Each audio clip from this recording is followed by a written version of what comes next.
नमस्कार, आप देख रहे हैं आपके साथ मेरी बात और मैं प्रिय रंजन भारती। आप सबका बहुत बहुत स्वागत है। नीतीश कुमार दिल्ली प्रवास पर हैं। हालांकि वो अपने रूटीन चेकअप की बात कह के गए हैं और ये एक सतत प्रक्रिया है। रूटीन चेकअप वो कराते भी रहे हैं। स्वास्थ्य संबंधी उनकी परेशानियां हैं, उसकी रूटीन चेकअप भी समय पर होने चाहिए। लेकिन राजनीतिक गलियारों में खूब चर्चा और भी है, और चर्चा अभी राजनीतिक दबाव की जो सिलसिलेवार ढंग से प्रक्रिया चल पड़ी है उस पर हो रही है। भारतीय जनता पार्टी के नेता और केंद्रीय गृह मंत्री अमित शाह के बयान के बाद जो राजनीतिक माहौल गरमाया और उसके बाद फिर नीतीश कुमार ने लंबी चुप्पी साधी। हालांकि चुप्पी तोड़ दी है, लेकिन अब चुप्पी तोड़ने के बाद उनकी दिल्ली यात्रा स्वाभाविक थी और दिल्ली यात्रा में जो कुछ हो सकता है वो संभावित है, तो उस पर चर्चा आपके साथ करना बेहद ज़रूरी हो जाता है।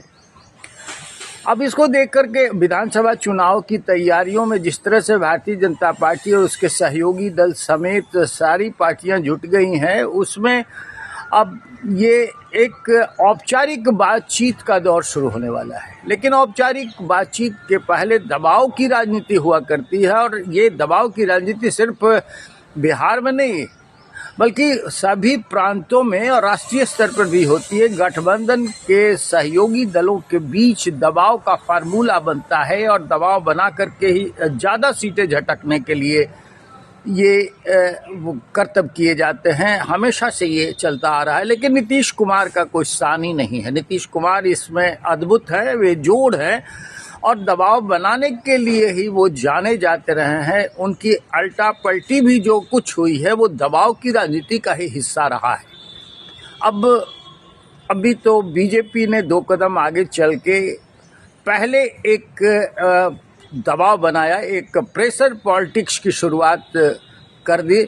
जो अभी दौर चला, अमित शाह ने जिस तरह से एक बयान दिया और उस पर जो प्रेशर बना जनता दल यूनाइटेड का, उसके बाद जो तिलमिलाहट बनी और फिर साफ सफाई का दौर आया, तो एक प्रेशर बीजेपी की तरफ से ही, एग्रेसिव प्रेशर इसको कह सकते हैं, अगली कतार की राजनीतिक दबाव की राजनीति कह सकते हैं, तो वो उसका फिर काउंटर इफेक्ट हुआ और काउंटर प्रेशर पॉलिटिक्स शुरू हो गई। जिस तरह से चुप्पी साधी नीतीश कुमार ने और उसके बाद फिर बड़े मान मनौवल के बाद और खुशामद का एक माहौल बनाए जाने के बाद जब उन्होंने चुप्पी तोड़ी, तो उसको अब कहा जा सकता है कि वो एक काउंटर प्रेशर पॉलिटिक्स थी।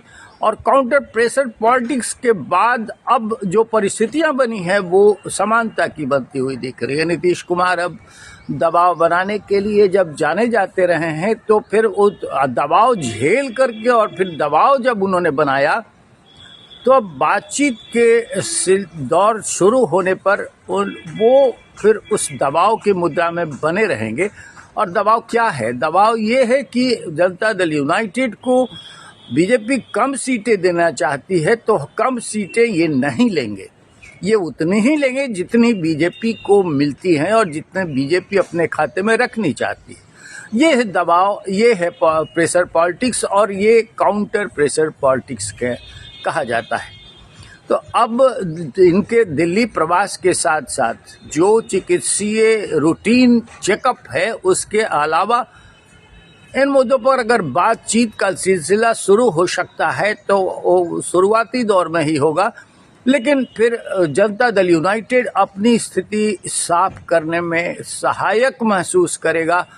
उसके नेता नीतीश कुमार अब सीधे तौर पर ये कहेंगे कि वो हाल कहने की स्थिति में होंगे कि हमें कम सीटें नहीं चाहिए। अगर मुख्यमंत्री का चेहरा हम हैं, अगर जनता दल यूनाइटेड के नेतृत्व में चुनाव में जाना है, तो फिर जनता दल यूनाइटेड को उतनी ही सीटें मिलनी चाहिए और मिले, ये दबाव बनेगी। और ये दबाव ये कि बीजेपी जो सीटें अपने हिस्से रखेगी उतनी ही जनता दल यूनाइटेड को दे। बाकी गठबंधन के साथियों के दलों के बीच में कितनी सीटों का शेयरिंग होगा, तालमेल होगा, ये रेखांकित तो धीरे धीरे आहिस्ता आहिस्ता होगा। फिलहाल ये काउंटर प्रेशर पॉलिटिक्स का एक जो हश्र हो सकता है उसके रूप में रेखांकित हो रहा है दिल्ली प्रवास नीतीश कुमार का। लेकिन दिल्ली प्रवास में एक और बात निकल के सामने आ सकती है और वो है दिल्ली विधानसभा का चुनाव। दिल्ली विधानसभा का चुनाव होने वाला है और इस महीने अब सीटों पर कैंडिडेट घोषित करने का दौर शुरू होगा।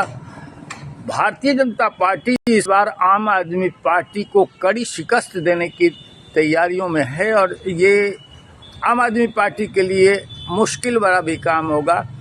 अब उसे अपने सहयोगी दलों के साथ उतरने का भी ये मौका है और जनता दल यूनाइटेड उसमें एक ऐसी कड़ी है जिसे भारतीय जनता पार्टी दिल्ली में इग्नोर भी नहीं कर सकती, उसे नज़रअंदाज नहीं कर सकती है कि दिल्ली में बहुसंख्यक कुछ पूर्वी क्षेत्र और दक्षिणी इलाकों में, खास करके उत्तरी पूर्वी क्षेत्रों में भी बिहारी समाज के काफ़ी संख्या में आबादी है और उस आबादी की बीजेपी हमेशा अपने पक्ष में भुनाने की कोशिश करती आई है और उसका लाभ भी उसे मिला है।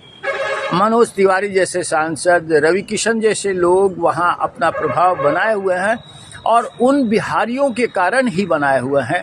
जनता दल यूनाइटेड उन बिहारी पॉकेट्स में ही अपने 5 सीटों की दावेदारी कर रहा है।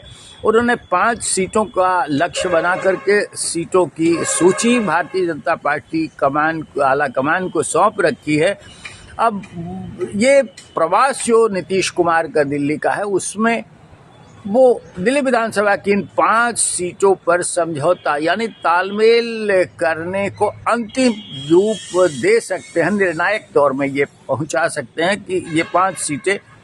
अब ये देखना पड़ेगा कि 5 सीटों में भारतीय जनता पार्टी कौन कौन सी सीट देती है। हालांकि पिछले चुनाव में जनता दल यूनाइटेड को जो सीटें मिली थी, 3 सीटें, वो सब गंवा दी थी इन्होंने, लेकिन इसके बावजूद पहले 2015 में ये सीटें जीत चुके हैं और कई बार इन्होंने सीटों पर अच्छा परफॉर्म भी किया है।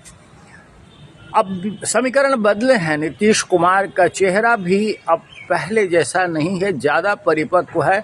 जाति गणना के करा करके और आरक्षण का दायरा बढ़ाने के बाद इनको अब महादलित और जो वंचित तबका है उसकी मतदाताओं ने भी बड़ी रुचि दिखाई है इनके प्रति उनकी आसक्ति बढ़ी है। इसके अलावा नीतीश कुमार का चेहरा एक धर्मनिरपेक्ष नेता का है। क्षमा करिए, ये एनडीए में यानी राष्ट्रीय जनतांत्रिक गठबंधन के भीतर नीतीश कुमार का चेहरा एक ऐसा चेहरा है जो न सिर्फ उदारवादी है बल्कि ये धर्मनिरपेक्ष भी कहा जाना, जिनको अपने हिंदू समाज के साथ साथ मुस्लिम समाज के लोग भी पसंद करते हैं।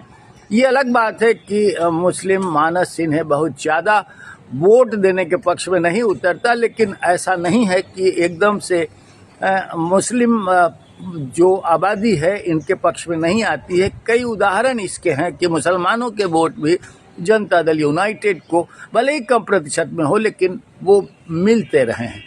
अब दिल्ली में ये अनुपात बढ़ सकता है क्योंकि जो प्रवासी बिहारी हैं उनको जाति से ऊपर उठ करके देखना पसंद होता है और वो सिर्फ अपने को बिहारी समझ करके और एक मुश्त अपने बिहारी नेता के पक्ष में वोट करने के आदी रहे हैं। मैं भी एक दिल्ली में प्रवासी रह चुका हूं और दिल्ली में जो भावना उत्पन्न होती है, बाहरी प्रवासियों की जो भावना उत्पन्न होती है अपने सूबे, अपने गांव, अपने घर के प्रति, वो लगाव काम करता है। उसमें जाति और संप्रदाय का बंधन गौण हो जाता है, वो दोयम दर्जे का हो जाता है। तो मैं ये कहना चाहता हूं कि उस भावना के साथ भावनात्मक रूप से नीतीश कुमार के पक्ष में वोटों की गोलबंदी मुखर हो सकती है और इसका फायदा कमोबेश भारतीय जनता पार्टी को ही मिलेगा। गठबंधन में सीटें मिलेंगी तो भारतीय जनता पार्टी को ही सीटों का फायदा होगा और गठबंधन में अगर वोट मिलेंगे तो निश्चित रूप से वो उसके नेतृत्वकर्ता बीजेपी को ही फायदा पहुंचेगा। तो बीजेपी को इसमें आसानी हो सकती है, जो वो अरविंद केजरीवाल को शिकस्त देने के लिए अपनी तैयारियां कर रही है, अपनी मजबूती को और कड़ा बना रही है, अपने चेहरे को अधिक सुखद और समृद्ध बना करके चुनाव में उतरने की तैयारी कर रही है, उसका नीतीश कुमार इजाफा कर सकते हैं।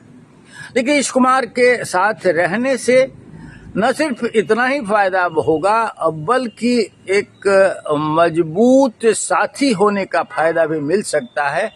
और जो ये प्रवास है उनका, इसमें इन सब कारणों के साथ साथ बिहार के राजनीतिक जो घमासान होने का सिलसिला शुरू होगा।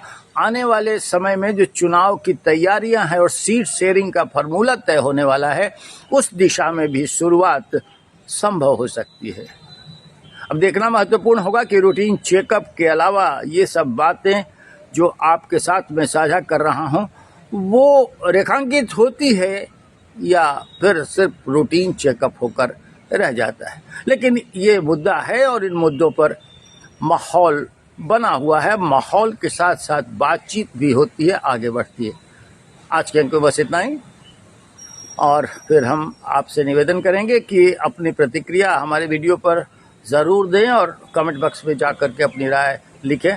साथ साथ हमारे इस वीडियो को और हमारे चैनल आपके साथ मेरी बात को आप शेयर करें, सब्सक्राइब करें, लाइक करें। मिलते हैं फिर। नमस्कार।